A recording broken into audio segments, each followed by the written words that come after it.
Okay, good morning, everyone.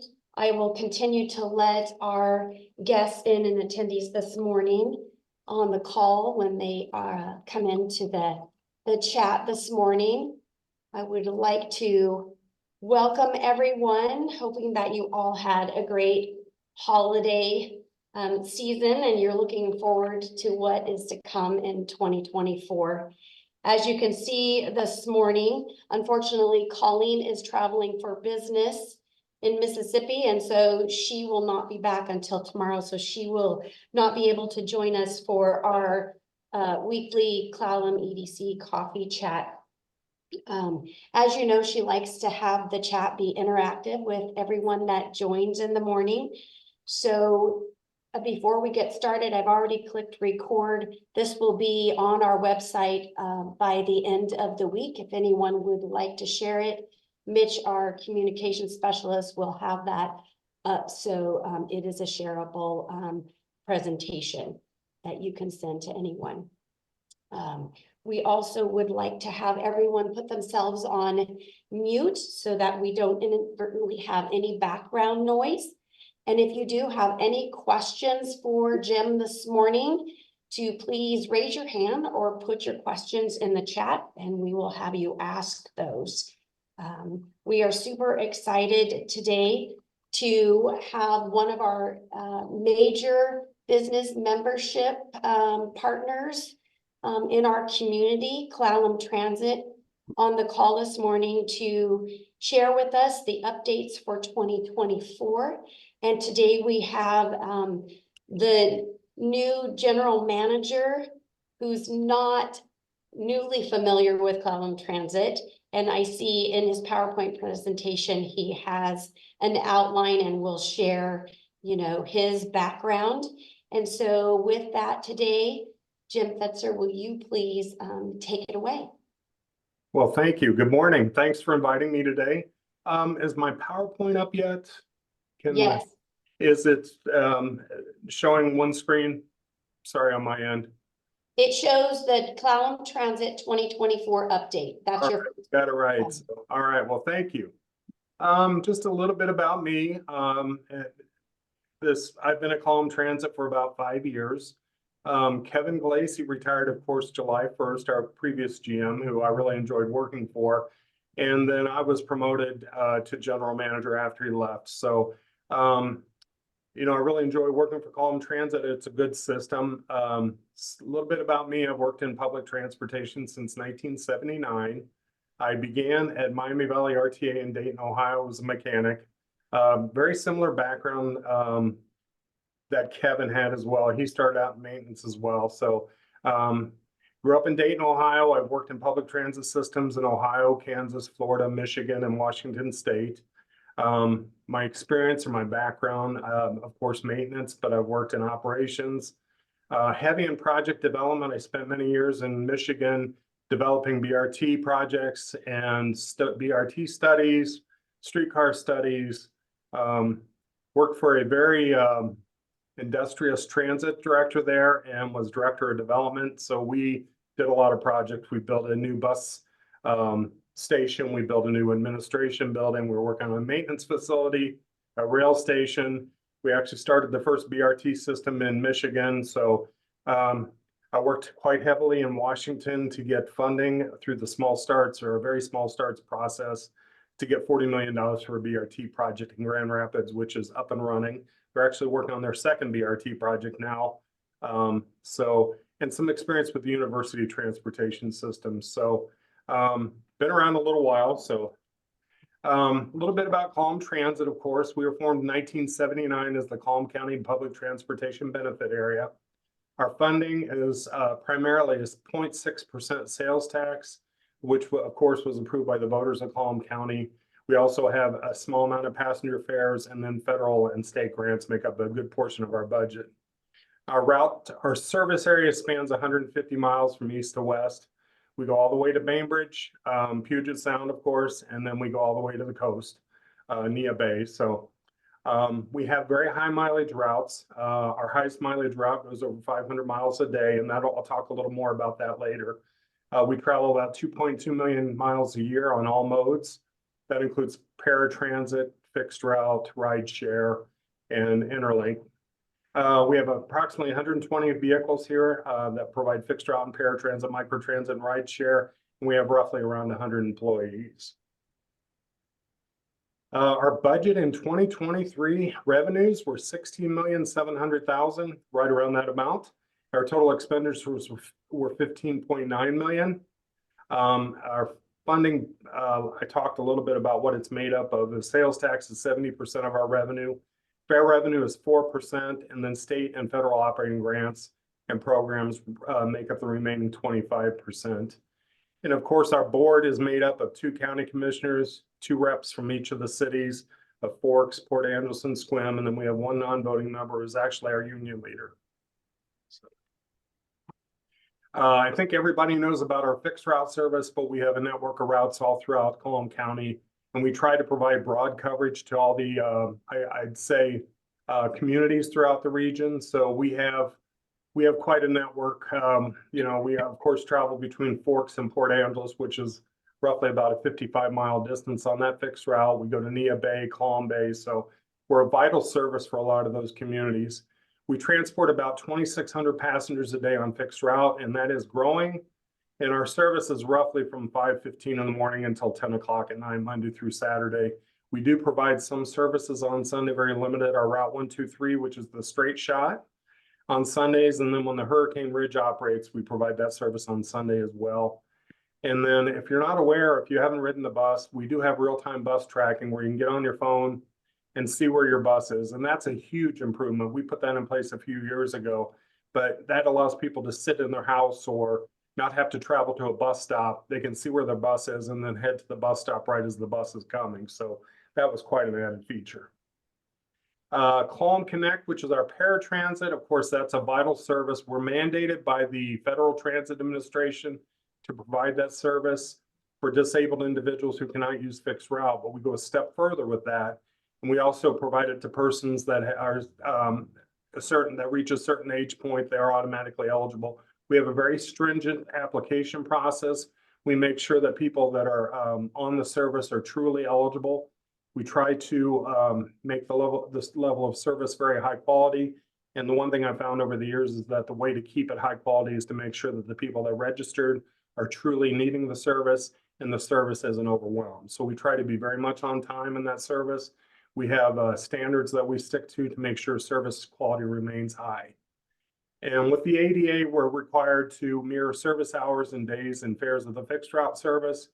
And again, we go beyond that. We provide service outside of the corridors of fixed route. With ADA paratransit by the federal law, we're required to provide service to persons within 3/4 of a mile of fixed route. We provide it throughout the community. We do charge an additional fare if we go for trips that are beyond 3/4 mile from fixed route of $3.75 a mile, and which is something a lot of systems don't do. So we're very proud of that. And we transport about 150 to 200 passengers a day. What we've accomplished over the last few years, you may have heard some of this from Kevin, but we're continuing on. We completed a comprehensive operational analysis of our system back in 2021, which was really an in-depth look at our service, our fixed route service, by an independent contractor that we brought in here. We implemented a 3rd straight shot run in August of 2021, a midday run Monday through Saturday, and then a Sunday morning run. That was grant funded, and I'll talk a little more about that later. We implemented shuttle service to Hurricane Ridge back in 2022, and this year we provided that service again, but it was quite a bit busier with everything that happened up on Hurricane Ridge. We implemented zero fare for youth 18 and under and actively enrolled Peninsula College students. We replaced some of our lower ridership routes in Forks and Sequim with what we call microtransit, called Interlink. That was in December of 2022. That was a recommendation of our COA. And then, of course, January 1st, we went zero fare for honorably discharged veterans July 1st of 2023. And then we just went zero fare on fixed route or system-wide January 1st. So that's a pilot we're doing for 1 year. So a little more about the COA. Like I said, we brought a consultant in here to do this system-wide review of our fixed route services. That took place from November 2020 through August 2021. It had a very extensive public input process. We had politicians, local elected officials, community members, and lots of public engagement in that study. We did a 100% passenger survey. We did a community survey where we reached out to the public to see what their thoughts and wants and needs were. We had 806 responses from that. We had stakeholder meetings, and then we also had a project advisory group we called the PAC that kind of led the recommendations and overviewed the study process. And some of the things that came out of that COA were the requested improvements are Sunday service, of course, more frequency, and later evening service. The study, the final recommendation was to replace low productivity routes with microtransit. We had a route in Squim that was in town that was, it never was very successful. We tried everything. We tried altering the frequencies, altering the route, but it just never did well. And we had the same experience with the route in Forks. So we replaced that with something called microtransit. I'll talk a little bit later. It recommended realigning our in-town routes and eliminating the unproductive sections and making, actually combining 4 routes into 2 routes that do a more linear path, I guess. They're currently loops, and they're recommending that we do linear routes where people will, it'd be more productive and less riding time for passengers. It recommended restructuring so we can improve service frequency to 15 minutes on sections of 101 through Port Angeles on Lincoln, and then 8th Street just west of Lincoln. And it also recommended a route to Lower Elwha, and then later evening service on selected routes, and improve service frequencies weekdays and Saturdays. The study recommended a 10% increase in service hours, but actually a 16.5% increase in service miles, and that's basically increasing our efficiency. It's taking some of the layover time that we have on some of the routes and putting some of that layover time back into actual service. The overall cost for the improvements was $600,000. We have tried very hard to implement the COA. Of course, COVID came along, and we've had our struggles. I think everyone has with hiring employees. Luckily, we've been able to maintain service, but we've not been able to expand. The only thing that we have actually implemented so far was microtransit, but we're hopeful that this summer, summer of 2024, it looks like staffing is improving and we might be able to implement these improvements. So we're excited about that. And if you are interested in the COA plan, we do have a copy of it on our webpage. I'd encourage you to take a look at it. Straight shot, I think everyone's heard of the straight shot, the Route 123 service that connects Port Angeles to Port Angeles and Squim to the Bainbridge Ferry. We have stops in Port Angeles, Squim, Blinn, Discovery Bay, Poulsbo, Clearwater Casino, and then the Bainbridge Ferry bus terminal, of course. We did an extensive survey of the straight shot riders back in 2019 when I first came here to find out what people thought of the service and what they wanted. And we found that 99.7% recommended the service to others, which is very high. We found that 46% of the riders were tourists to the region, 51% of the riders were Clallam County residents, and 88% of the survey respondents wanted more trips, especially midday. That was a big, big request. So based on those survey results and going to the board, we applied for a grant to fund new midday service Monday through Saturday and a morning trip on Sundays.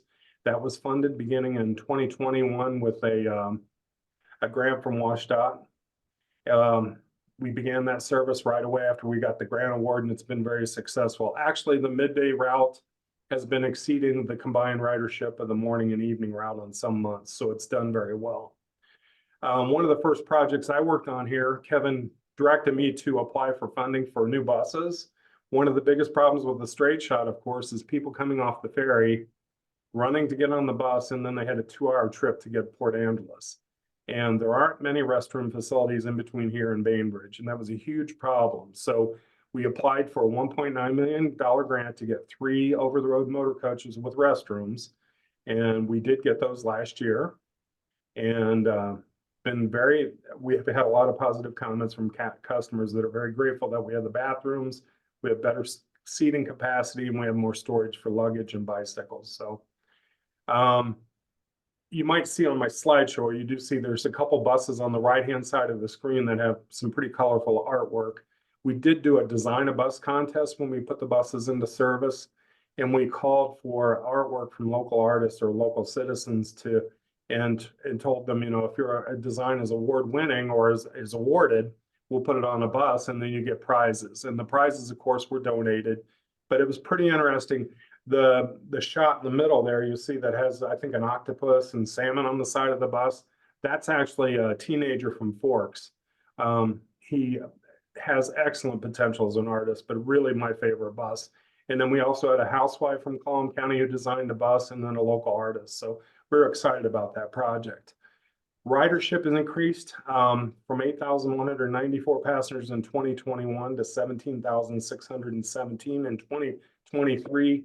Some of that is COVID, but a lot of that is growth.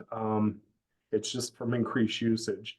And we've had a 21.5% increase in passenger boardings from 2022 to 2023. So then we had the Hurricane Ridge shuttle, and that's been an interesting service. Of course, it's from Gateway Transit Center in Port Angeles to Hurricane Ridge Visitor Center.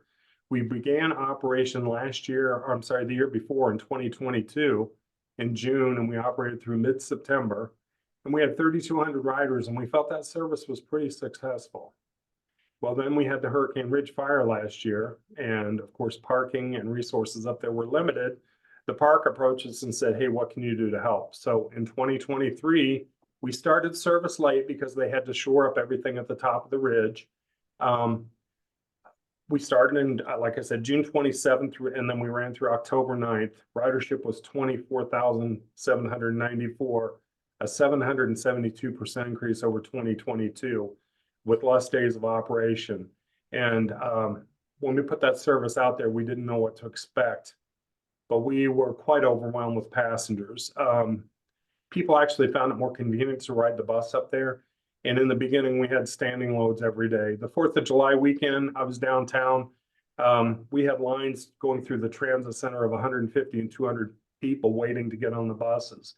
And some days we had to actually turn people away because we just had too many customers. But we're going to look at running that service again in 2024. And of course, we need more capacity. And I think we need service later in the day because the demand is definitely there. The one thing that I found exciting that I noticed personally is when the buses came back down, they often had 60 passengers, a lot of them standing, but the first thing people did when they got off the bus, what I noticed was they headed to local restaurants and shops downtown. So I found that quite exciting. I think it stimulated business in the downtown last summer, and I found that to be quite exciting. So then we went fare-free 18 and under. We did that in June of 2022, and that was part of the Move Ahead Washington legislation. Provided additional funding for systems that offered free fares for youth. That was not just transit, but it was also the ferries, rail systems, and so forth. In this last year, we received $1.9 million for a 2-year period in additional grant funding through the Transit Support Grant, Move Ahead. And so that was a good thing to put in place. The legislation prohibits us from reducing or replacing local tax funding because of the additional funds. We have to reinvest that into transit. And the result was that our youth ridership went from 37,846 annually before we implemented this to 83,316 a year after implementation. So we saw a 220% increase in ridership. And then we just went to fare free for honorably discharged veterans. That was in July 1st of 2023. Been pretty successful. We've had 358 registered clients as of January 1st of this year. People are required to come in and show proof, and we issue a photo ID for them. We require a photo ID because there's so many different proof of veteran status that If a person would board a bus and didn't have an ID card that a driver could check quickly, it would cause confusion. So we do have veterans come in here to sign up. So that's been well received, and that allows them to ride on any of the services for free. And then Interlink Microtransit, I talked a little bit about. We implemented that about a year ago in Forks and Swim as a result of the COA recommendation.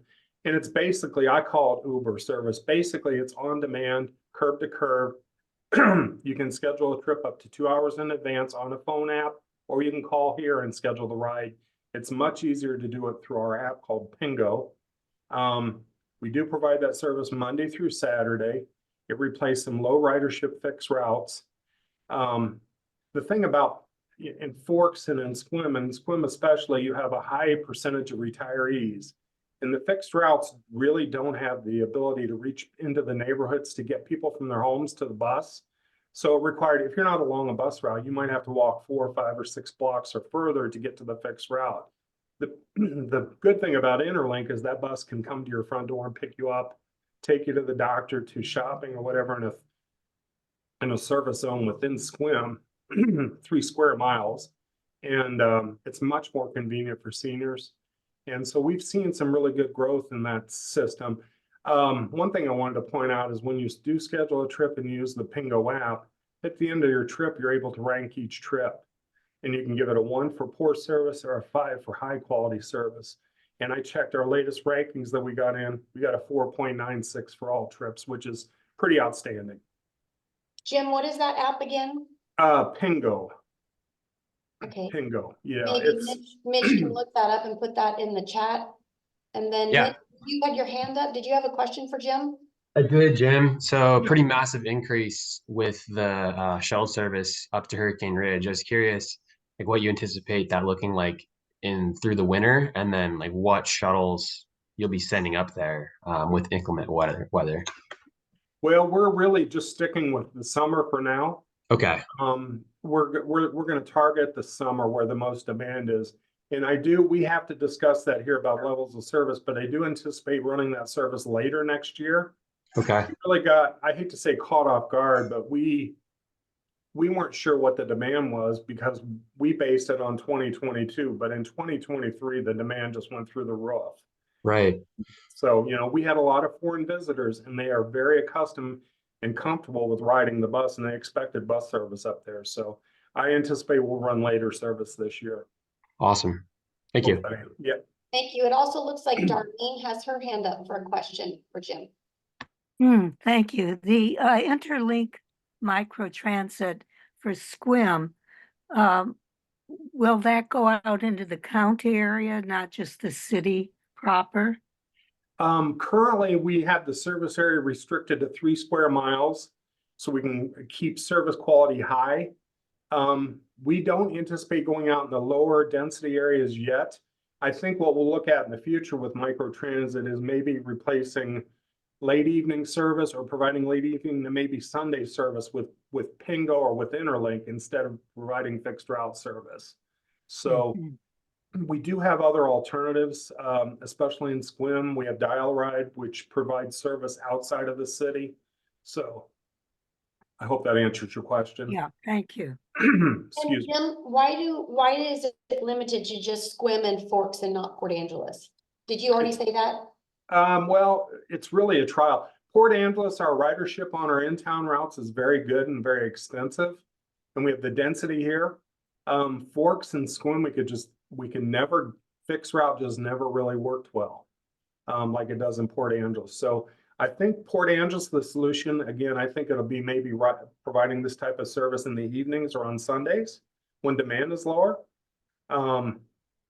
So we just started as a pilot. It is a new style service in the last couple years across the country. So we were really, I guess, dipping our toes in the water to see how it works. And so far it's worked pretty well.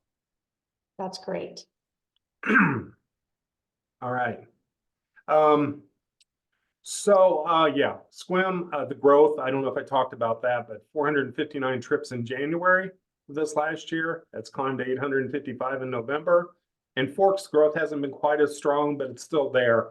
273 trips in January, up to 376 in November. So we've provided 11,600 trips since the beginning. And I think the big one that just was implemented is our zero fare pilot, and just went in place January 1st. I checked the first couple days of ridership. We were up 26%, I believe, over the same period last year, but that's very tentative. It's going to be a one-year pilot. I have to go back to the board every 3 months to report on how things are going in ridership and any problems we have. It does include all Clallam Transit Fixed Route and Clallam Connect services, but it does exclude Hurricane Ridge and Route 123, just strictly because the demand is too high on those services. We did a lot of research before we implemented it. We found there were 8 other transit systems in Washington that implemented zero fares, and actually it's all of our neighboring systems around us, or 4 of them, I guess. Jefferson Transit, Mason Transit, and Grays Harbor. And then Intercity Transit in Olympia also has free fares. So, and I think the focus was to provide low-cost transportation for those people that need it. We know there's a lot of people struggling right now, high inflation, a very expensive cost of living. We also wanted to provide alternatives during the 101 construction, the fish passage construction that's supposed to have impact, and just to encourage ridership. Excuse me. So Jim, with that one-year pilot program and the reporting to your board of directors, will there be grant funding that will be looked at to keep this in the future an ongoing program? Well, actually, the Move Ahead Washington funding that funded the 18 and under ride free, our fares on that service were only like 40 grand, I believe, for youth. We got 1.9 million over 2 years. So we got a significant boost in funding for that. And we feel that that supplements the lost fare revenue. Our fares are around, I believe, 400,000 a year. So it's more than replace that funding. That's allowed us to do that pilot. And that pilot will hopefully, that funding will hopefully continue. So with the other rider share programs for fare reduction or zero fares for veterans, how much has the rider share increased with those programs? The ridership increase? Yeah. Yeah, well, with youth, it went up significantly. I think it was 220%. So we saw quite a return on that one. That really encouraged younger riders. And veterans, we really haven't measured how much increase in ridership. We've been measuring registrations, and we've had 300 of those in 6 months. So that's pretty significant as well. We'll keep a close track on ridership this year. And like I said, we'll go to the board, and those documents are public, of course. And we report each month our ridership, but we'll definitely be covering it every 3 months in detail about the effect of ridership. Okay, thank you. So zero fare, I think we talked about. And the big one that I'm really proud of for all our employees here, I think is really a big deal. It's called the Safety Star Award. And that is awarded by the Washington State Transit Insurance Pool that provides insurance for most of the systems in Washington State. And we received the award in 2021 and 2022. And that's for systems that have done the most improvement in their safety and their claims. And also those who have had the lowest claims. And we're in the medium-sized category. We compete with 9 other systems. So we were really excited about that. That's a big deal. We've had good safety records here the last few years at Clallam Transit. We really have a safety culture here. And it's really an item of pride for the employees. It's something they really work hard for. So we did get that award. We got a trophy both years. And we got $3,500 that we were allowed to utilize for employee recognition. We have a safety awards banquet each year. So we're staying tuned for this year. We're hoping we're going to win it, but I have no idea. But we've had a pretty good year again this year. So pretty proud of that. That's, I think, the most important thing, that we make sure that employees and customers go home safe every night. So it's a huge deal. Jim, what are some of the other mid-sized systems that you're competing against?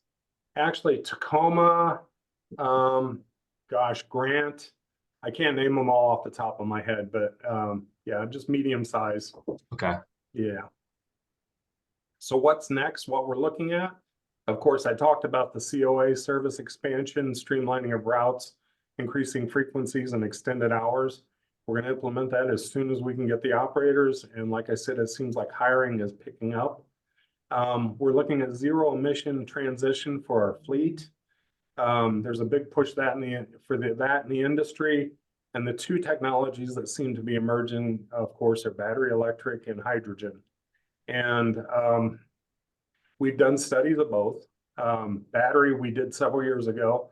We determined that we'd have to increase our fleet size with battery buses because the buses don't have the range or the ability to charge up right away. So it requires us to put in some routes where we have one bus out all day, it might require two buses. So I believe it was around a 50% increase in our fleet. Battery buses are about $1 million, where we're paying just a little over $600,000 for our regular buses now. Battery, I think, is like 1.1 million. So we're looking kind of at a mixture, but hydrogen, I think that's really the wave of the future. It's developing in this country. It seems to have progressed much further in Asia, of course. I know in Toyota's mass producing a hydrogen car that they're selling. So, and I do believe in Vancouver, there is actually 3 public fuel stations for hydrogen. So it's coming. It's definitely a technology that I think is going to be the future. Hydrogen can be zero emission completely. You can produce hydrogen through clean energy, electric that is generated by carbon-free sources such as hydro, and which we have in Washington State. We're a pretty green state. And it's produced by fractioning or I guess it's electrolysis they call it, where they take water and they split the hydrogen atom from the oxygen. And when you burn hydrogen, the only emission is actually water out the tailpipe. So it's the most abundant resource on Earth. It actually has the range comparable to diesel coaches, so it works very well in transit. The technology is pretty expensive right now. Having talked to some people, they estimated that the cost per kilogram, which is somewhat equivalent to a gallon, is going to be $12 to $15, but that's very speculative. So it's significantly higher. It takes a lot of electricity to produce it. And of course, you have to have clean water source.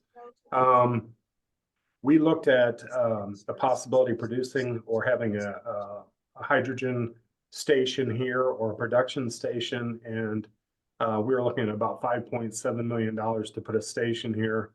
We also found that we don't have the space at this facility to put in any type of station right now. So that's part of our next project this year, is to do a needs assessment for our facility, our administrative facility.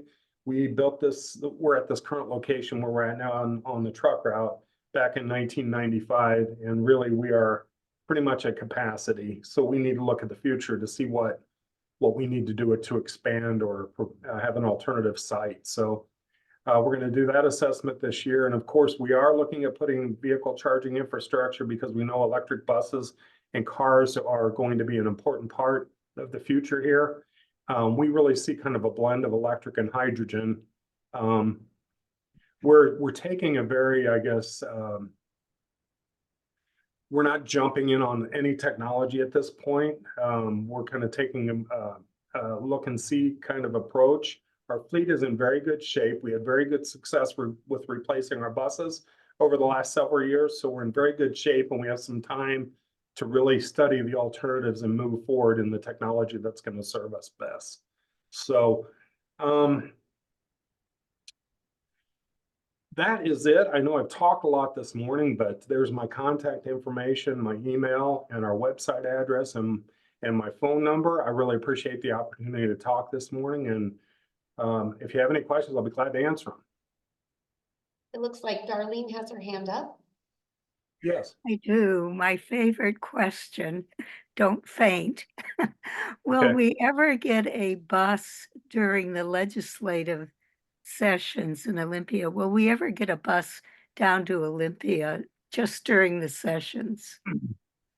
Probably not. We have very strict guidelines on what Charters we can do, and that might be considered a charter because it's, number one, it's outside of a service area. Yeah. And we require, when we to provide service to other regions that have transit agencies, we have to do an interlocal agreement. We have to be careful about charter regulations as well.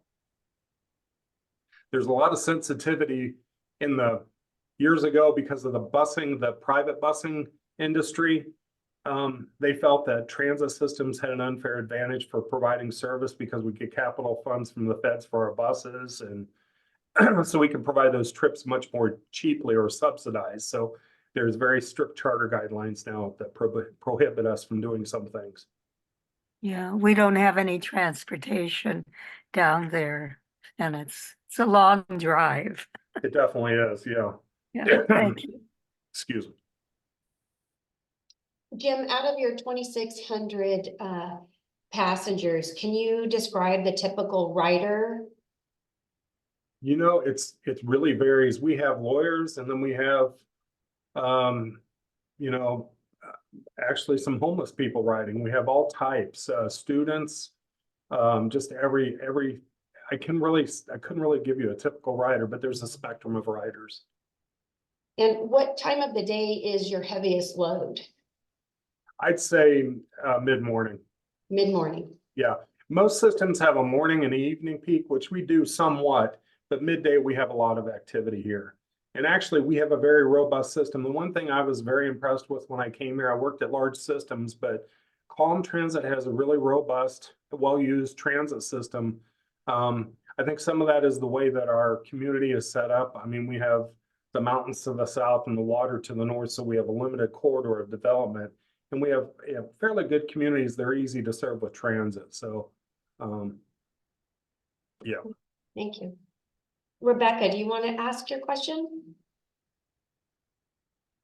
It's there. I was just wondering about, you had mentioned the fish barrier project. Yeah. What kinds of special plans are you working on to get us through that nightmare? Well, yeah, we're really apprehensive about that. We actually, a couple things we have done here internally. In the beginning, we worked with WashDOT to see if we could have perhaps dedicated lanes for transit or whatever, and that just wasn't feasible. But we actually restructured our routes, and we just implemented that here this month. So we used to have what we call a lot of routes that interlined, where they would do a Route 30, which is between Sequim and Port Angeles. And then that bus would immediately do an in-town route like the college. So we've separated those routes. So now the 30s that run between Port Angeles and Sequim, that's what they do all day. So, you know, when that fish passage work, if those routes, those buses get tied up in traffic, those buses don't interfere with the other routes. But, you know, WashDOT is trying to be sensitive to our needs, and I think the community's needs. They anticipate a lot of traffic tie-ups, but we really don't know what to expect yet. We did experience some of that, I think, several months ago when they were doing some work on 101 here in Port Angeles, and there were significant delays, so there's a lot of apprehension there. But, you know, we're just trying to provide a low-cost alternative so you don't have to sit in the car waiting in traffic, and maybe get some of those cars off the road and encourage people to get on the bus so there's less cars in line. Thank you. Hope that answers, yeah. Absolutely. Jim, you mentioned the staffing shortage that everybody's experiencing one way or another. Come this summer, let's say you're able to hire everyone you want. Is that mainly going to be drivers or supporting staff, or a mix of both? Drivers. Right now, operators. We're actually fully staffed right now, but we need to get to that target to get up to 6 more operators. And it doesn't sound very big, but there's been, I think you've all seen the signs out there where people are putting flashing signs, hiring bonuses and everything. We are really, we've been fortunate. Like I said, we were one of the systems in the state that really didn't reduce service during COVID. Most systems, and some systems still are operating on reduced service levels, but we were lucky here in Clallam County that we were able to remain fully staffed. So we've done better there, but we just can't get to that point where we can implement the new services. So it's encouraging because we are getting more applicants now. So I think things are getting better. What would be the first service you would add? We would actually do across the board. We have a route system structure already set up, the routes. So we would like to implement everything at once because, for instance, the service frequencies and the routes that interline, everything really needs to change at the same time. You can't really implement one without doing all of them. So that's one of the reasons we need all the drivers at once. Got it. Yeah. Jim, Okay. to piggyback on Mitch's question, out of your 100+ employees, did you say the number? What is the number of drivers? We actually have 42 fixed route drivers right now, and I think 18 paratransit, and we need to get up to 48 fixed route. Okay. And then on workforce, do you have any current job openings and what's the starting salary? We do fixed route operator, and I think we start around $25 an hour, and we are also hiring paratransit. I can't quote, it's on our website, but it's around $21 or $22 an hour. We have a really extensive training program, especially for fixed route. You're required to have a CDL, which takes a little work to get it, but we provide all that training and we do the testing and everything here. So we encourage people to apply. I'm glad you said that this morning. So we encourage people to apply. It's a good place to work. Awesome. I think you just answered Angela's question in the chat. If you provide training Correct. for CDL, what type of CDL? Is that just a class B or a C? Class B CDL air brakes. So And burn brakes. yeah, we find a lot of people. We see a lot of people that come here to get a CDL, and once in a while, a CDL is a very valuable commodity, I think, in my experience is, and it definitely gives you more marketability for other jobs. So we try to incentivize and keep people here, but getting through the CDL process, that's quite an accomplishment, and it's quite a asset for them to have. Absolutely. Do you guys train in-house for that, or do you send them to a school, or what's that look like? We do. We used to, we did all the training in-house, and then we would have to send them either to Bellingham or down to Tacoma to get tested.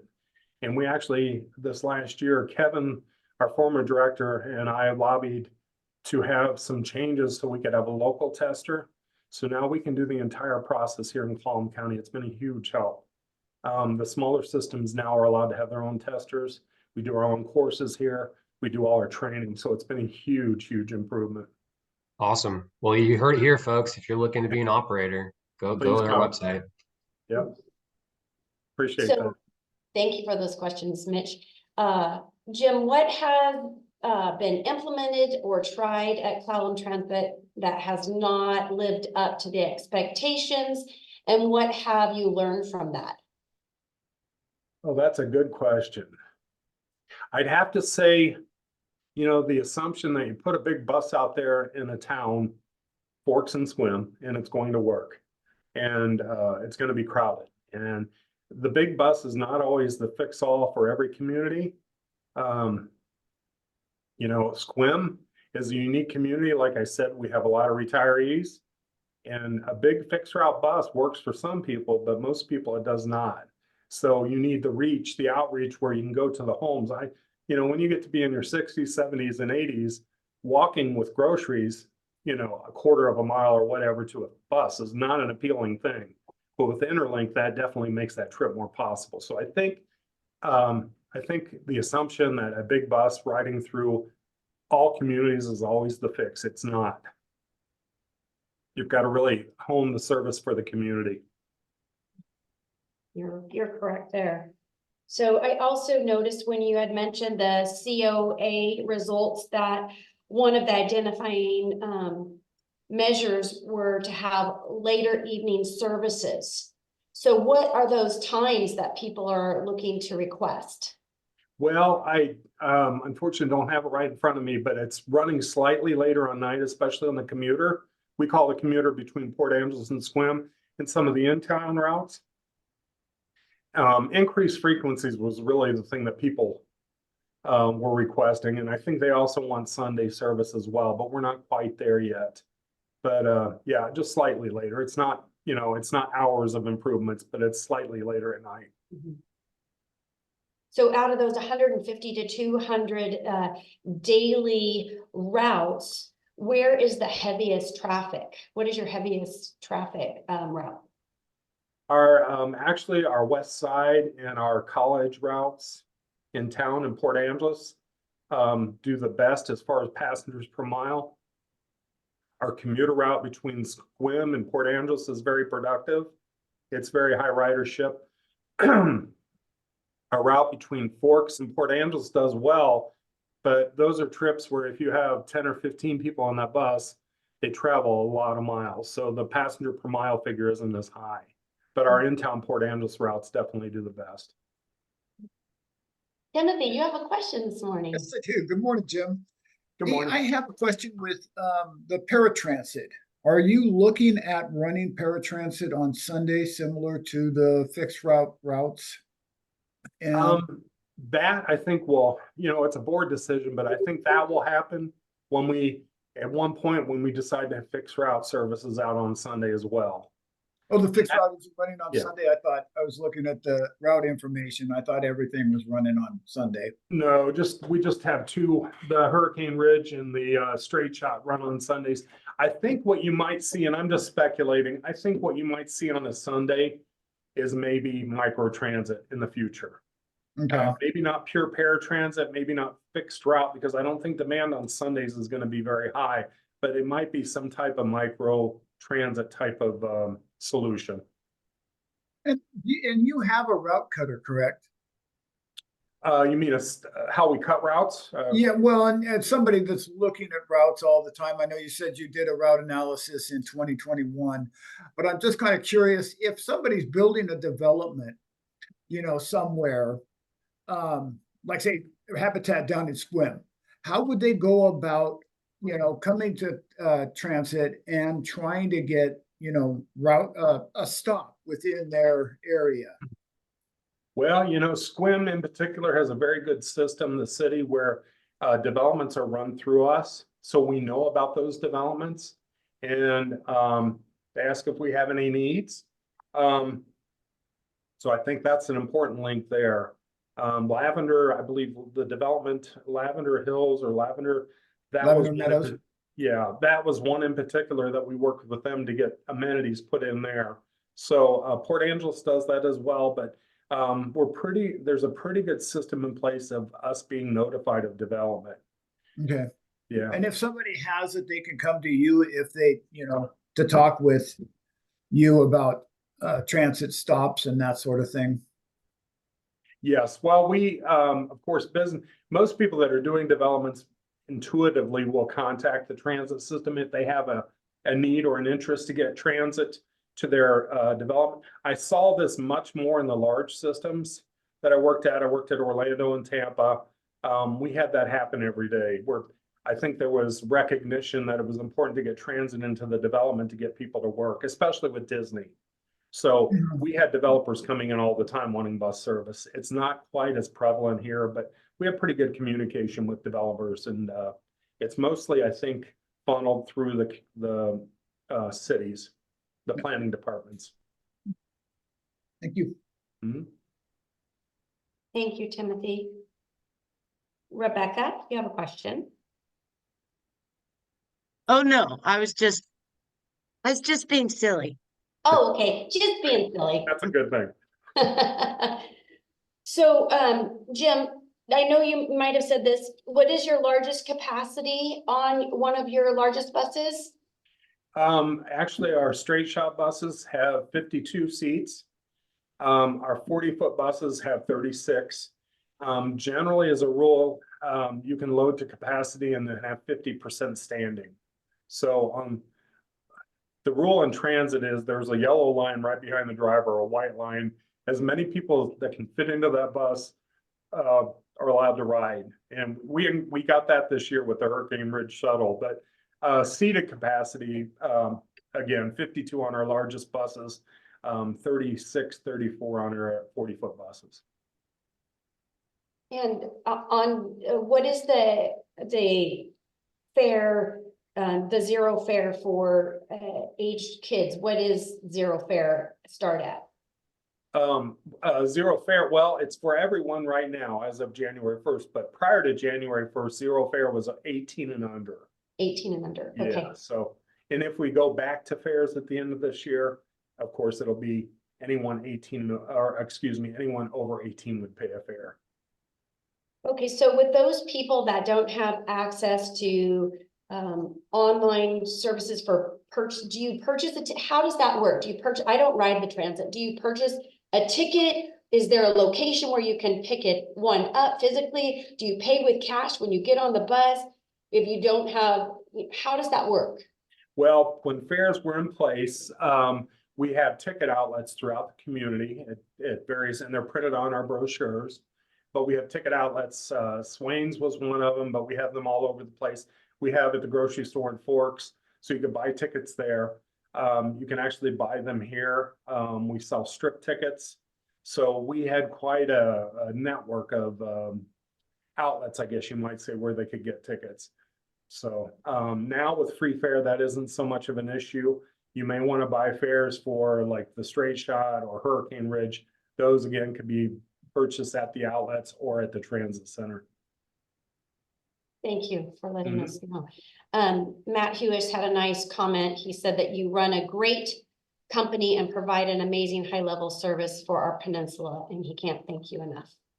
Well, that's very nice. We really appreciate that.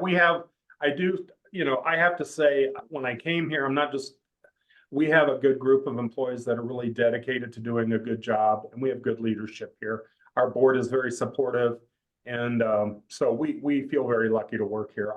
Our employees are definitely dedicated to serving the community. Thank you. So, well, we've got almost 4 minutes before the 9 o'clock hour. Is there anyone else on the call that has a question for Jim? Okay. Well, Jim, once again, we thank you for presenting and providing this 2024 outlook and update for Clallam Transit. And I can't reiterate the words that Matt Hewish said this morning. And we thank you for being a part and a member of the Clallam EDC and your support to us and our support back to you. With everyone on the call, I do want to let you know that if you haven't already, but you should have received an invite for our next week Coffee with Colleen chat. It will be a different venue. It will be at our new location down at the First Fed Bank downtown building at 141 West First Street, and it will be cocktails with Colleen. It will be our grand opening and a ribbon cutting open house. So it starts at 5 p.m. and goes till 7. If you want information or would like to register, Mitch has that up on our website and you can look under the events. He might be able to put the link in the chat real quick before we close out our chat this morning. And so we are super excited to have everyone come join us. We'll have some testimonials and just have a real good networking evening with our staff and our partners in First Fed, where we are able to have this wonderful space to provide services and support to our local businesses in our community. And so with that being said, Mitch has that up on the website. If you want to click on that link, for those of you that are still on the call and register, we hope to see you next Wednesday. Once again, Jim, thank you so much. And this will be up on our website. And I know you said that a copy of the COA plan is on the website, which is still up on your PowerPoint slide. Yep. And your contact information is there also.